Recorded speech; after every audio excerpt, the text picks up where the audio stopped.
Dajiahao, Lily Laoshe pour Xiaomentu, le petit disciple. Nous allons découvrir ce premier article du magazine numéro 7 de second niveau qui va parler de la symbolique des couleurs. Je t'invite à ouvrir ce magazine, page numéro 3. La symbolique des couleurs en Chine est vraiment différente de notre symbolique des couleurs européennes.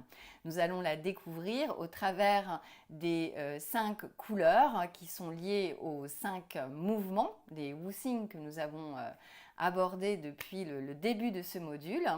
Et puis nous parlerons aussi du blanc et du noir parce que ce sont des couleurs très récurrentes et puis ce sont les couleurs du Taijitu. Le rouge, Hongzi, est la couleur suprême et emblématique de la Chine, comme tu le sais. Elle est symbole de chance, de joie. Elle symbolise aussi le mariage et la santé et permet de chasser les mauvais esprits, comme tu le découvriras dans le conte du monstre Nian qui arrive lors de Chunjie.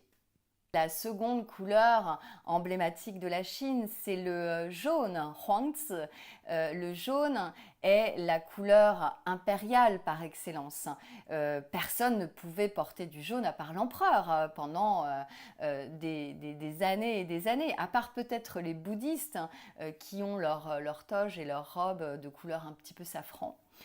Voilà, elle représente, comme tu le sais, la terre, le centre, le milieu et symbolise l'autorité, le pouvoir et la richesse. Le vert, luce, est la couleur de la vie, l'emblème du printemps. Elle est très positive, c'est même la couleur de la paix intérieure. Alors si tu es zen, tu es tout vert. De nombreux dieux et déesses d'ailleurs ont un costume vert. Et l'association du rouge et du vert que tu vas retrouver souvent dans l'architecture chinoise, le bleu, lance, vient de l'indigotier. L'indigotier, c'est une plante qui va permettre, lorsqu'on extrait certaines parties, de dégager cette merveilleuse couleur qu'est l'indigo et donc le bleu que l'on retrouvera dans l'architecture chinoise avec le rouge, le jaune et le vert.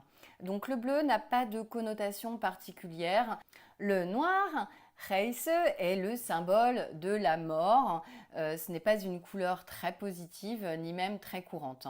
Il est préférable de ne rien offrir de noir, ni même d'offrir des choses dans un paquet cadeau noir. Il faudra préférer du rouge, du jaune, voilà, mais pas de noir, c'est pas idéal.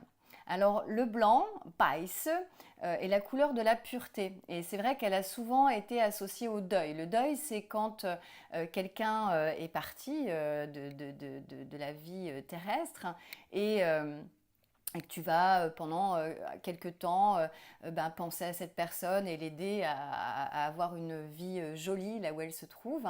Et ça vient du fait que les personnes qui étaient en deuil portaient des vêtements qui n'avaient pas été teints. Et quand tu ne teins pas un vêtement, il va être de couleur un peu écrue, s'approchant du blanc. Donc c'est pour ça que cette couleur a pris cette connotation de deuil. Et de même que pour le bleu, la superstition voudrait qu'il ne faut pas porter de blanc dans les cheveux. Voilà sur la symbolique des couleurs liées au wuxing et puis au Taijitu. J'espère que cette vidéo t'aura intéressé. Tu peux poser toutes tes questions à ton Laoshe ou les poser sous cette vidéo. Vidéo que tu retrouves bien évidemment sur le site d'e-learning du petit disciple écoledechinoisenfant.com. À très bientôt, Xiaomentu, 再见!